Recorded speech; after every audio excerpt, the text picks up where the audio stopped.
मी तृप्ती पालकर, आपण पाहताय एनडीटीव्ही मराठी। बुलेटिनच्या सुरुवातीला महत्त्वाची बातमी दिल्लीमधून आहे। दिल्ली एनसीआर मध्ये मुसळधार पाऊस झालाय। दिल्लीमधले रस्ते पाण्याने भरून गेलेले आहेत। पुढील 24 तासांसाठी रेड अलर्ट देण्यात आलाय। सखल भागात पाणी साचलेलं आहे। संध्याकाळी कार्यालयातून निघालेले कर्मचारी पावसामुळे रस्त्यावरच अडकून पडले।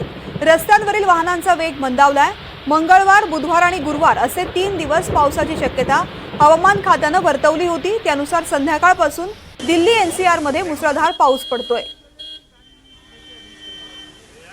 माझे सहकारी रामराजे शिंदे थेट दिल्लीवरून आपल्या सोबत जोडले गेलेत। रामराजे, पावसामुळे नेमकी दिल्लीकरांची काय परिस्थिती झालेली आहे? मोठ्या प्रमाणात पाणी साचल्याचं कळतंय। 6 वाजता पाऊस सुरू झाला आणि नंतर धोधो पाऊस सुरू झाला आणि मुसळधार पावसामुळे दिल्लीमध्ये अनेक ठिकाणी पाणी साचलेलं आहे।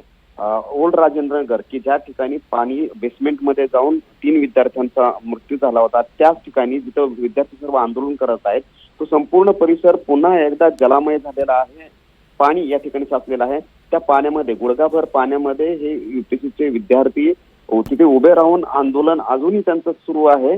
आणि दुसरीकडे संसदेमध्ये सुद्धा पाणी घुसलेलं आहे। नवीन संसद जी बांधलेली आहे त्या परिसरामध्ये सुद्धा पाणी घुसलेले आहेत। जे बॅरिकेड्स आहेत ते पाण्यामधून प्लास्टिकचे बॅरिकेड्स वाहून जात असताना सुद्धा स्पष्टपणे दिसतंय। त्याचबरोबर जे महत्वाचे चौक आहेत, म्हणजे की ITO चौक आहे आणि इतर महत्वाच्या ल्युटन्स दिल्ली परिसरामध्ये सुद्धा पाणी साचलेलं आहे। अनेकांच्या गाड्या जे आहेत ते कागदासारख्या त्या पाण्यामुळे फिकून गेले आहेत आणि ट्रॅफिक जाम ची समस्या जी आहे ना ती मोठ्या प्रमाणावर इथं झालेली आहे। अनेक ठिकाणी ट्रॅफिक जाम झालेला आहे। त्यामुळे दिल्ली पूर्ण संध्याकाळच्या सुमारास जाम झाले असं म्हणता येईल। रामराजे, धन्यवाद संपूर्ण माहितीसाठी।